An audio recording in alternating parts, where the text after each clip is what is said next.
Salut à tous et bienvenue dans cette vidéo colis. Aujourd'hui, oh là là, nous avons plein de trucs que je me rappelle plus ce que c'est, mais que j'avais déjà trié, hein. C'est pour ça que je laisse passer du temps.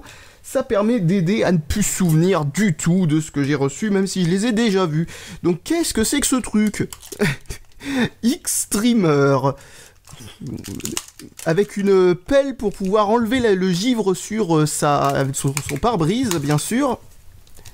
Bon sang, tout est collé dessus avec le scotch le plus puissant du monde, avec la colle qui reste du mauvais côté d'ailleurs, voilà, ok. Donc je suppose que ça doit être du bon scotch. Oh putain. Mon dieu de bon dieu de bon dieu. Oh là là, mais vous voulez vraiment pas que ça se sépare dans la boîte, hein? Je sais pas qui m'a envoyé ça, mais en tout cas, waouh, purée, bah maintenant ça a collé pendant... à vie quoi en fait.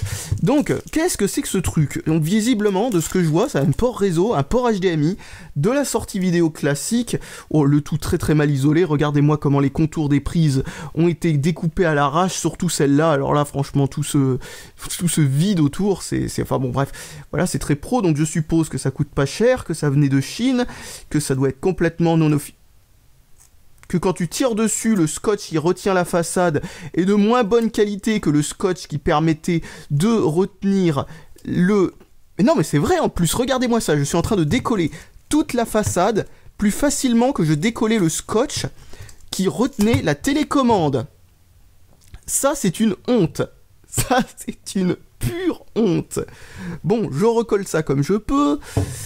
Oh, à moins que ça ait été déjà décollé, mais je pense pas, parce que non, ça c'est pas, ce trou, ça veut pas dire que ça a été démonté, non.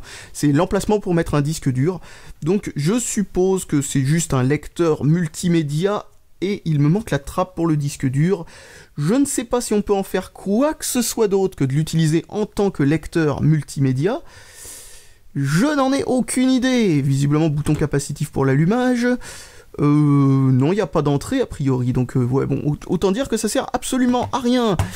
Je l'allumerai très certainement un jour s'il fonctionne encore, juste histoire de voir ce que ça donne. Je vais regarder s'il y a des piles dedans, il n'y en a pas, mais par contre ça colle. Voilà, ça j'ai toujours pas compris à quoi ça servait. Bon, d'accord. Alors sûrement pour que ça tienne debout, je suppose, hein. Je suppose. Ensuite nous avons quoi? Minix. Minix. Alors ça c'est un nom qui existe réellement, Minix, hein, pour information. C'est un système d'exploitation Unix, pas du tout connu, un petit peu une sorte au début des Linux, au tout début de Linux, c'était une forme de, comment on pourrait appeler ça, de concurrent en termes de trucs open source quoi. Mais maintenant ça n'existe plus du tout. Enfin si, ça existe encore, hein, ça existe encore, mais je veux dire ça n'a pas de portée, on va dire industrielle ou autre. Donc ce truc là fonctionne sous Android, donc déjà un peu plus utile que l'autre truc qui je suppose fonctionne à partir d'absolument rien du tout. Oh ce scotch. Je suis sûr que c'est parce que j'ai attendu très longtemps avant d'ouvrir le colis que ce scotch est devenu comme ça, parce que souvent c'est le scotch qui vieillit avec la chaleur et tout ça, que la colle part du mauvais côté comme ça. Et voilà. Donc la télé... Oh bah purée. Ah oui d'ailleurs, oui. Mauvais côté de la télécommande pour mettre le scotch, parce que maintenant il y a toute la télécommande qui colle. Ah même pas, il y a que ça a collé que sur les bords. Oh purée. Ce scotch a envie de coller à mort. Donc la notice. Dual core, machin chouette, Android, bidule. Je suppose qu'on est sur du rock chip comme d'habitude, ou sur du all-winner. C'est pas marqué, tant pis. Ensuite un petit bouton power, ça colle. C'est quand même mieux que ce que j'ai actuellement. Ensuite, nous avons un truc qui vient de Hong Kong, et heureusement qu'il a arraché son adresse, ou que j'ai arraché l'adresse avant de ranger tout ça. Enfin, c'est la pochette vient d'Hong Kong en tout cas, parce que ça, a priori, c'est juste c'est un téléphone. Un super téléphone. A priori, c'est un téléphone, hein. Si c'est pas un téléphone, ce serait vraiment incroyable qu'il y ait toutes ces autres fonctions, et que la seule chose qui manque, c'est la fonction téléphone.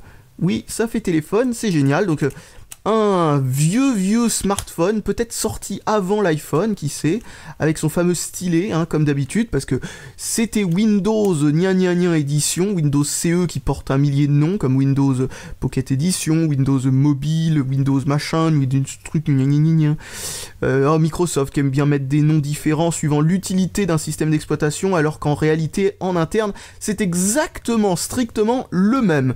Je comprends pas cette logique parce que ça rend tout extrêmement flou en fait. On comprend pas du tout de quoi on parle.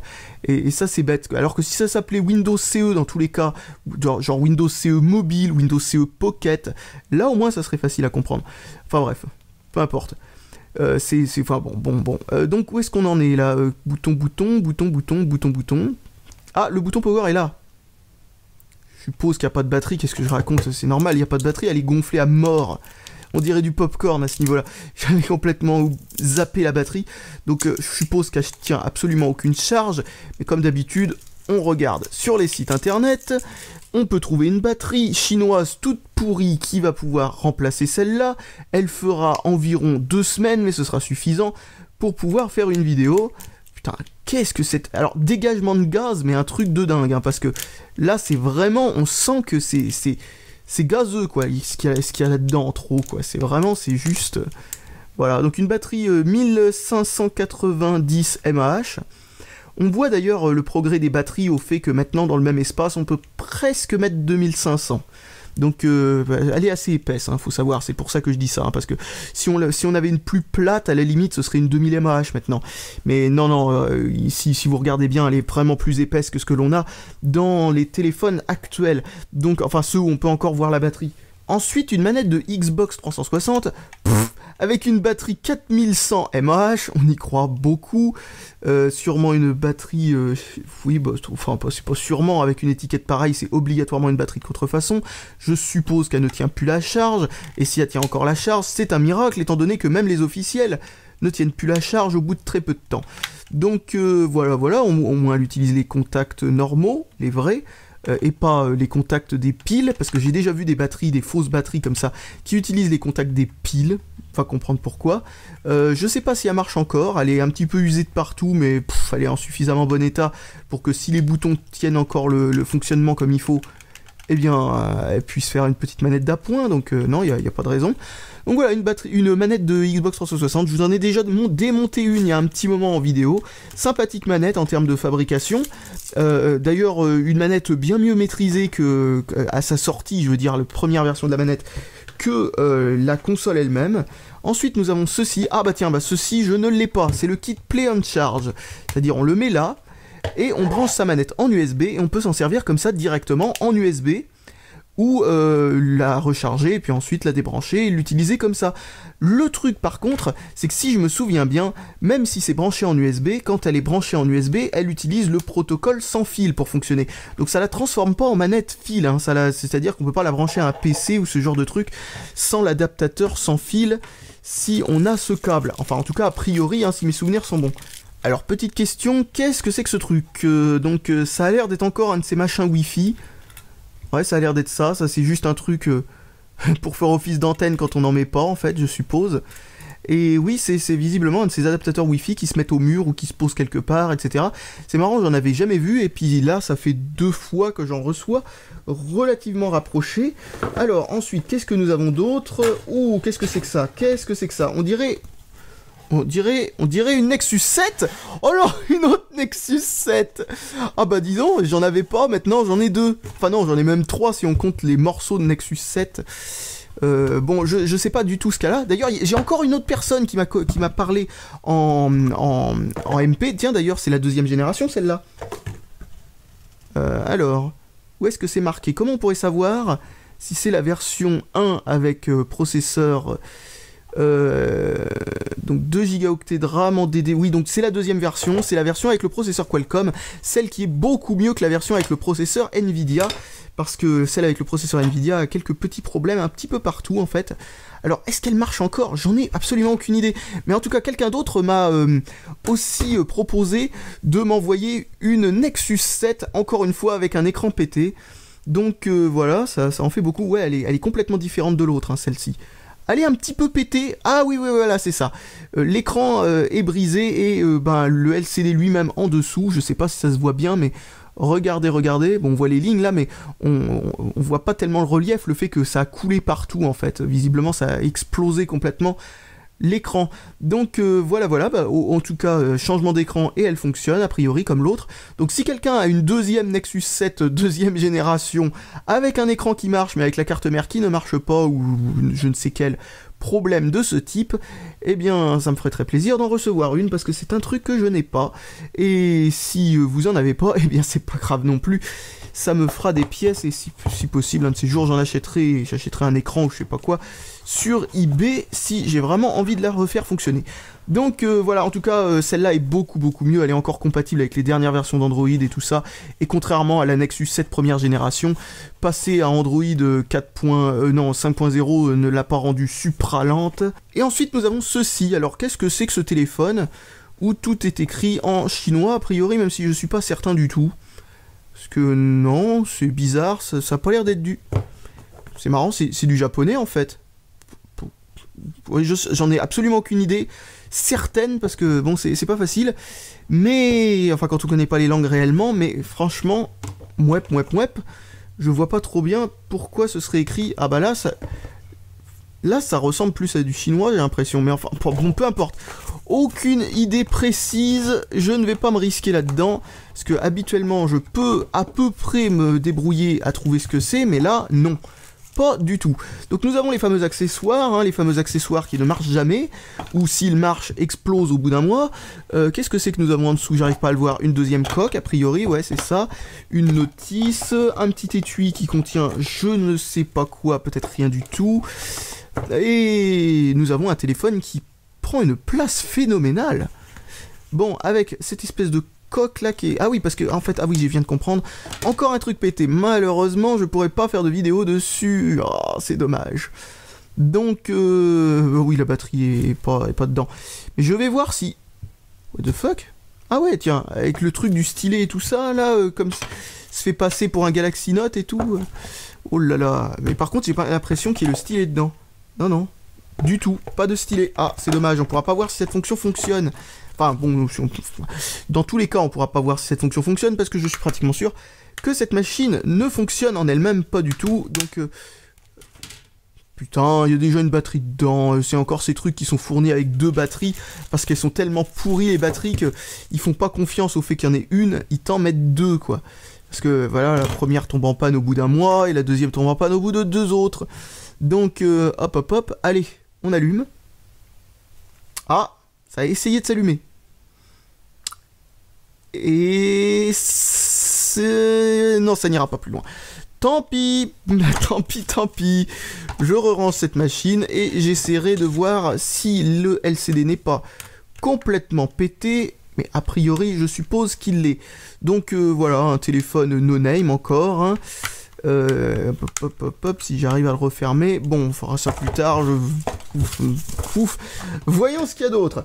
Donc ensuite, nous avons la lettre de la personne qui m'a envoyé ça. Donc, ah bah il m'a mis tout le contenu dans la lettre. Donc, rien d'intéressant à lire dans la lettre. À part que voici son pseudo, Denzer007, visiblement. Donc, voilà. Je n'ai plus qu'à remettre ça ici. Et aller voir le deuxième colis. Donc deuxième colis, encore une fois, aucune idée de ce que ça peut être. J'ouvre ça et ça commence directement sur la lettre qui est sur... Oh là! Alors voici la lettre qu'il a marquée. Enfin c'est pas vraiment une lettre, c'est plutôt tiens en cadeau, voilà du papier pour ton imprimante qui réveille les voisins, très pratique pour protéger le contenu du colis, je conseille. C'est justement ce qui m'a étonné, c'est papier pour imprimante matricielle. Et bizarrement, papier où on peut pas enlever les trous, parce qu'habituellement il y a des pointillés pour pouvoir déchirer les trous et tout ça. Donc ouais, c'est du papier continu complètement différent que celui-là que j'ai déjà. Alors ensuite nous avons ceci, hein, une sorte de truc qu'on met à la poignée, je sais pas comment on appelle ça réellement. Donc voilà, pour pouvoir dire attention, je fais de la pub pour MSI tout en jouant aux jeux vidéo. Donc, ensuite, qu'est-ce que nous avons d'autre? Nous avons cette chose-là. Qu'est-ce que c'est que ça? Oh, avec un truc qui dégringole, bien sûr, directement. Il y a marqué Panasonic Lumix LS60. Même panne que le Nikon. Ah bah, il est où le Nikon? Bon, commençons dans l'ordre. Donc, ouvrons ça. A priori, je suppose qu'il y a un Nikon là-dedans. Donc, voilà. Nikon Coolpix obtenu en cadeau ne marche plus. Si tu réussis à le faire redémarrer, bravo.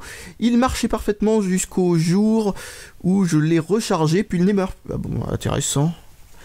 Intéressant, jusqu'au jour où je l'ai rechargé, et c'est ça qui aurait fait en sorte que ça marche pas. Bah, première chose à vérifier, c'est la tension de la batterie. Hein.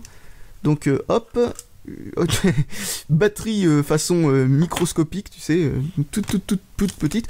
Donc maintenant, Panasonic, gna gna gna, même pas gna gna gna, s'allume quelques secondes puis s'éteint. Je précise que le souci est survenu 1 an et demi après la chute sur l'écran. Donc aucun rapport à la chute sur l'écran. Je commence à soupçonner que si ça se trouve... Ah oui, d'accord, c'est rien du tout, c'est juste le plastique par-dessus qui est cassé. Je suppose que c'est ou des... Ah bah non, là ça utilise pas des batteries, ça utilise des piles. D'accord, intéressant. Bah, regardons la tension de cette batterie et voyons si c'est pas un problème de recharge. Parce que des fois, il y a certaines machines, quand on les recharge avec un chargeur qui marche pas bien ou un chargeur qui est inadapté, genre qui donne pas assez d'ampères, eh bien au lieu de se recharger, ça se décharge. Alors du coup, bah ça s'allume plus en fait. Et puis on se demande pourquoi ça fait ça. Et ensuite pour réussir à le refaire recharger le truc, c'est quelque chose. Donc, petit testeur tout pourri. On va mettre tension, on va mettre sur 20. On va ensuite chercher où est le plus et le moins. Donc moins et plus. Et nous sommes sur 0 pointé, nous avons aucune charge. Donc si ça se trouve c'est ça. Si je recharge ce truc suffisamment longtemps ou que je le recharge hors circuit, parce que ça ne voudrait pas se recharger par exemple avec le système de recharge intégré à ce truc là, parce que ben, la tension est trop basse, eh bien peut-être que j'arriverai à le faire refonctionner. Donc ce que je vais faire en fait, et c'est tout con, je vais prendre mon alimentation de labo, là, une alimentation de labo, un truc comme ça, et on va faire ça en fin de vidéo, quoi. On va faire ça en fin de vidéo. Donc ce que je vais faire, c'est que je vais tout simplement le jump start, vous savez, un peu façon voiture. Donc, ensuite nous avons un Nokia Lumia 520. Ah mais comment il arrive à faire ça? Dès que j'ouvre le truc, ça projette littéralement le truc sur ma main. C'est un tour de magie en fait qu'il a réussi à faire. Donc Nokia Lumia 520, s'allume mais le haut de l'écran ne fonctionne plus. Tactile ou pas tactile le truc qui marche plus? C'est quoi comme téléphone le 520 déjà? Si je me rappelle bien, c'est celui-là qui est super fragile, c'est ça? Ah oui, j'en ai déjà un, oui, d'accord. Donc oui, j'en ai un avec l'écran complètement fracassé. Celui-là est en meilleur état quand même. Et oui, il a un problème de tactile aussi, celui-là que j'ai. Donc visiblement, ça a l'air d'être une maladie aussi sur les Nokia 520, les Lumia 520, c'est-à-dire qu'en fin de compte, tu peux le décimloquer si tu veux. Tu peux le décimloquer si tu veux. Bah oui, je peux le décimloquer si je veux, bien sûr, mais... Ok, je comprends pas. Parce qu'habituellement, j'aurais normalement besoin de lui pour le décimloquer. Donc, à la limite, je peux t'aider à le décimloquer si tu veux. Bon, bref, peu importe. Ensuite, nous avons ce truc-là. Ah, c'est la lettre, enfin, le début du colis. Il faut me faire un plan, en fait, quand vous faites ce genre de truc. Marquez 3 sur 4, ou un truc comme ça, si vous voulez faire ce genre de choses. Par contre, c'est rigolo. Donc, salut Electronic Arts. Voici un petit colis de fan de tout beau tout chaud. Je ne te spoile pas le contenu pour te laisser à toi et au public le plaisir de la découverte.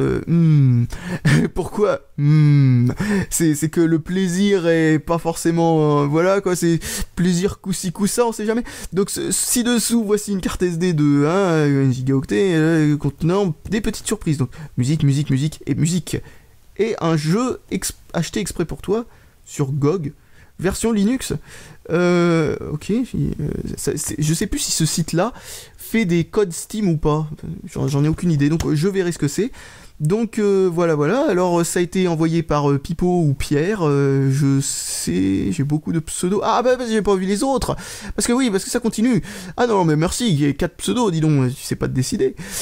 Bon déballage, donc voilà, bon j'espère que cette carte SD est suffisamment bonne pour qu'elle n'ait pas corrompu son contenu jusque là. Donc on ouvre, et là nous avons un LS60 Panasonic, c'est le même que celui-là qu'on a vu avant, non? Attendez, c'est quoi celui-là? C'est le LS60. Ah oui, c'est le LS60 aussi. Donc visiblement, cette boîte doit contenir autre chose que le LS60, je suppose. Donc on ouvre. Et on continue d'ouvrir. Et on ouvre un peu plus. Et on ouvre encore. Décidément. Ah, alors, tout un tas de câbles plus ou moins inutiles. Le casque et les oreillettes jack 2.5 n'ont jamais servi. Jack 2.5. Bon, ok. Ça fait...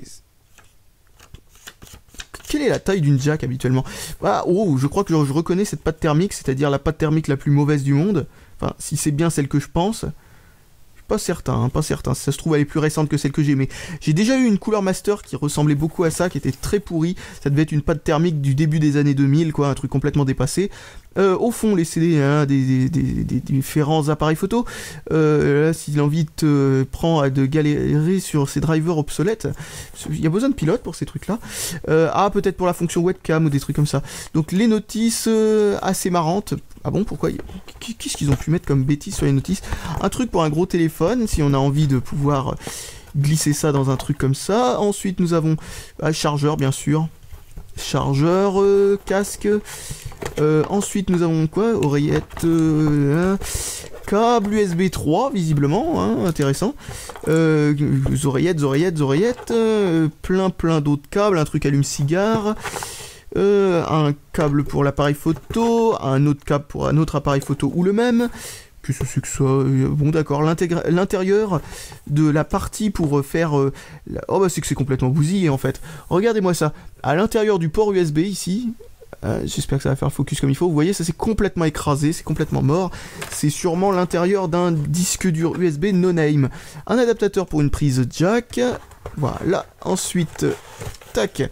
Les fameuses notices, QuickTime et tout ça, ensuite, qu'est-ce que c'est que ça? Oh purée, pilote et tout ça. Ouais, bon, s'il y a des trucs marrants dedans, ça va être vraiment long à lire. Donc on va revenir là-dessus un peu après si on a du temps. Tout d'abord, on va essayer de réveiller cette batterie, tout simplement. Essayer de voir si elle est encore en état de marche. En tout cas, elle nous marque 0 volts, ce qui n'est pas très bien. Bon, je viens d'allumer mon alim, et donc j'ai branché deux trucs comme ça, là, bon, tout simplement. J'ai pas inversé les polarités, non, a priori, c'est bon. Donc, c'est parti pour s'amuser à faire tenir ce truc, si j'y arrive. Non, je n'y arriverai pas. Bon, y aurait-il un petit truc qui pourrait me servir de socle, ou je ne sais pas quoi, qui traînerait dans le secteur? La réponse semble être non, et... Pouf. Voilà, c'est con, mais ça a l'air de marcher. Donc, moins, plus, confondons pas les deux. Et c'est parti pour essayer de faire ça. Alors, commencez avec une tension la plus faible possible. Voilà. Et voilà. Et ensuite, on monte la tension. Alors, je monte la tension pour information jusqu'à ce que l'alimentation me dise que ça pompe 1 ampère en fin de compte. Hein. C'est tout aussi simple que ça. Et je monte petit à petit la tension pour que ça reste à 1 ampère en fait. Voilà, donc j'ai attendu quelques secondes, peut-être même presque 1 minute. Je cherche où est passé mon testeur. Il est là. Voilà. Donc maintenant, c'est parti pour voir si une tension se trouve à l'intérieur de cette petite batterie. S'il y en a une, tant mieux. S'il n'y en a pas, tant pis. Voilà, c'est bon, j'ai réveillé la batterie. Comme vous avez pu le remarquer, elle a marqué 0 pointé avant. Maintenant, elle marque 3 volts. Donc c'est parti. On peut la recharger maintenant. Parce que, comme je le disais avant, le problème, c'est que quand elle est à 0 tout court, certains périphériques n'arrivent juste pas à la faire repartir, en fait. Parce qu'ils n'ont pas le nombre d'ampères qu'il faut, enfin, ou la tension qu'il faut, je sais pas exactement ce qu'il faut pour réussir à réveiller ça, mais enfin, en tout cas, voilà. Tac, c'est parti, je remets ça là-dedans, et où est la prise de recharge là-dedans? Donc AV out, peut-être qu'il y a besoin d'un chargeur externe pour recharger ce truc, parce que je vois absolument pas. Non, je vois pas de prise faite pour. Non.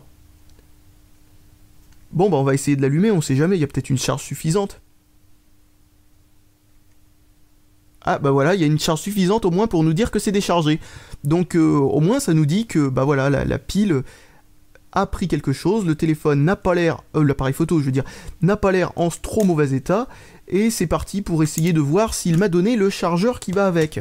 S'il me l'a donné, bah je chargerai comme ça, s'il me l'a pas donné, bah alors là je sais pas trop comment je vais me débrouiller, étant donné que ce genre de machine, si j'ai bien compris, il faut un chargeur annexe. À moins que ça se recharge avec la même prise que l'AV out, hein, on va voir ça tout de suite. Ouais, voyons. Donc ça c'est une prise USB en tout cas. Donc hop, j'enlève ça comme je peux. Tac.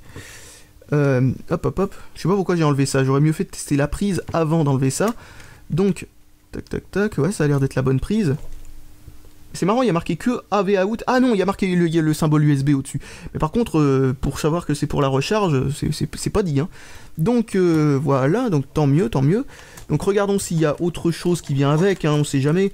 Non, a priori c'est bon, donc bon bah c'est parti, hein, je vais recharger ce truc là, utiliser le chargeur qui vient avec s'il est pas foutu, s'il est foutu bah ça expliquerait pourquoi la batterie ne voulait pas reprendre, et ça fait un petit appareil photo que je vais pouvoir donner à quelqu'un, donc voilà, tac. Bon bah ça a l'air de marcher, hein. Le voyant du flash visiblement clignote pour dire que c'est en train de charger. Donc parfait, et bah voilà, un petit appareil photo qui a l'air bien sympathique. Donc ensuite ceci, alors lui il veut pas démarrer tout simplement, donc bon bah on va prendre des piles, je vais aller chercher des bonnes piles et on va voir si ça le fait. Tiens alors juste pour la blague, j'ai trouvé 2 piles de chez Kodak et 2 piles, purée ça doit faire du bruit quand ça touche la table ce truc, et 2 piles de chez Nikon. Donc on va essayer d'abord les Nikon. Et donc dans ce sens-là, on ferme et on c'est déjà sur on. Veuillez changer les piles. C'est déjà relativement encourageant. Hop, sont peut-être juste déchargées hein, mes piles parce que bon, ce sont pas des Eneloop hein, et contrairement aux Eneloop, les autres piles rechargeables ont tendance à se décharger toutes seules. Donc hop. Alors là, on n'a rien du tout, j'ai l'impression. Hein. Donc ouais, si ça se trouve, c'est vraiment juste un problème de pile. Je vais aller chercher des piles alcalines neuves parce que j'ai pas d'Eneloop rechargées actuellement qui sont pas dans une machine, donc il va falloir que j'en achète un peu plus. Mais en gros, si vous voulez utiliser des piles rechargeables avec n'importe quelle machine, acheter des Eneloop, hein, c'est vraiment des excellentes piles, j'avais fait une vidéo là-dessus, c'est sans commune mesure, quoi. Il y a une différence impressionnante par rapport à n'importe quelle autre pile de n'importe quelle autre marque. Alors je sais plus avec quoi j'ai reçu ça, sûrement une télécommande, 2 piles Fujitsu qui sont encore emballées. Plus aucune idée de d'où ça venait, donc au moins je sais qu'elles sont neuves. Voilà, allez. Oh, quel emballage tout pourri ça, franchement. Qu'est-ce que c'est que cette idée? Ah, je crois que je comprends pourquoi j'avais pas mis ces piles-là à l'intérieur de ma télécommande. L'emballage, c'est un truc que se péter les ongles, quoi. Donc voilà, hop. Et maintenant... Hop, ça s'allume, et ça a l'air de fonctionner. Ouais, c'est qu'à mon avis, ça doit être une machine qui a besoin d'une tension qui est particulièrement haute venant des piles, ou qui a peut-être un problème de comment on appelle ça, le truc en gros qui fait la gestion des piles, qui vérifie la tension et tout ça, est peut-être faussé maintenant, alors du coup, il a tendance à croire que les piles sont déchargées, même quand elles sont chargées, je suppose, j'en sais rien. Parce que, regardez-moi ça, là, il y a une sorte d'icône, là, qui semble me dire, je suppose, hein, parce que je vois pas ce que ça peut être d'autre, que c'est déchargé. Donc, bon, ok, d'accord, je comprends pas très bien. Oui, il m'a dit qu'il fallait que j'appuie dans le menu. Oui, d'accord, c'est ça. Je m'en fous, moi, de l'heure. Ah, type de pile. Donc, alcaline, ou NiMH, ou machin chouette. Donc, voilà peut-être le problème. Donc, maintenant que j'ai mis en alcaline, peut-être que ça marche mieux, non ? Aucune idée. Parce que visiblement, on peut mettre... Hein ? Ok. Donc visiblement, c'est pas ça pour choisir. Comment on fait pour sélectionner ? Ah, gauche-droite.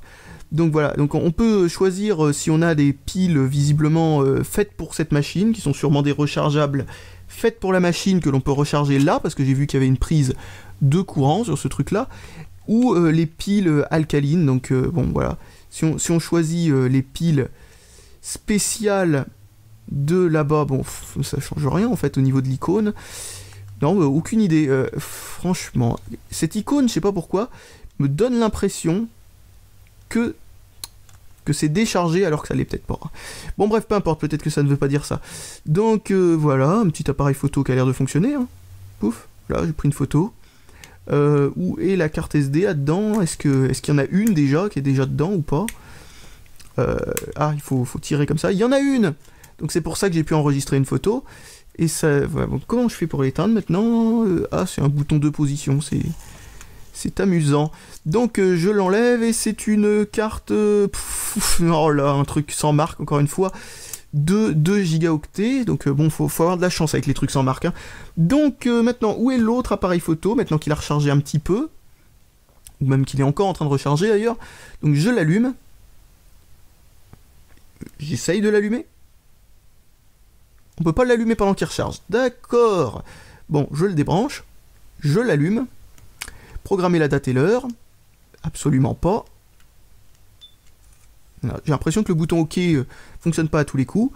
Et bah ça a l'air de fonctionner. avec un flash, avec un zoom optique bien sûr, avec un focus un petit peu hésitant quand on zoome, ça c'est un grand classique. Oh ben non, mais alors là franchement tu fais pas d'effort là, l'appareil photo là. Et pourquoi t'as envie de faire le focus sur cet endroit là? Bon, on s'en fout. Comment on peut se débrouiller pour... Oh purée, mais je le connais cet appareil photo, j'ai presque le même. J'ai le même en version pile en fait. Et faut croire que il valait mieux prendre la version pile. C'est le fameux L27 ou je sais pas quoi que je vous avais fait une vidéo dessus, il y a un bail. Pourquoi tu veux faire le focus sur la carte SD et pas sur le texte? Saloperie.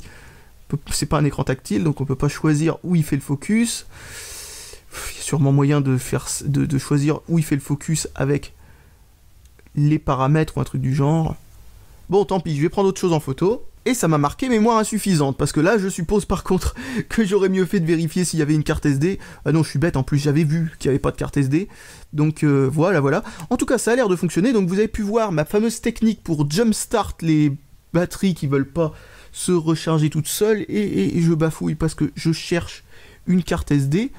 Je vais prendre celle-là en fait, hein, tout simplement. Allez hop, parce que cet appareil photo a l'air d'être 1000 fois plus vieux que l'autre, alors du coup, je pense pas qu'il soit très utile de lui laisser une carte SD, alors que celui-là, par contre, je risque d'en faire un petit cadeau s'il est fiable. Par contre, j'essaye de mettre une carte SD dedans, et j'ai l'impression que ça force. On est censé la mettre dans l'autre sens? Ça donne pas l'impression pourtant, hein. Non. C'est juste que ça force. Pourquoi ça force? Pourtant, c'est pas comme si la batterie avait gonflé et aurait déformé le truc de la carte SD. Hein. D'accord, tant pis pour cette carte SD, je vais en prendre une autre, j'ai compris. Je vais prendre un adaptateur de carte micro SD et voir s'il rentre.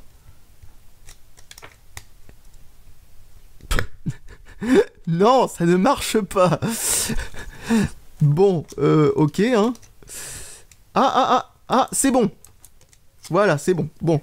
Maintenant, je reprends la carte SD que j'avais peur de péter et je recommence. Et là, ça passe comme dans du beurre. Pourtant, j'avais essayé les deux sens avant.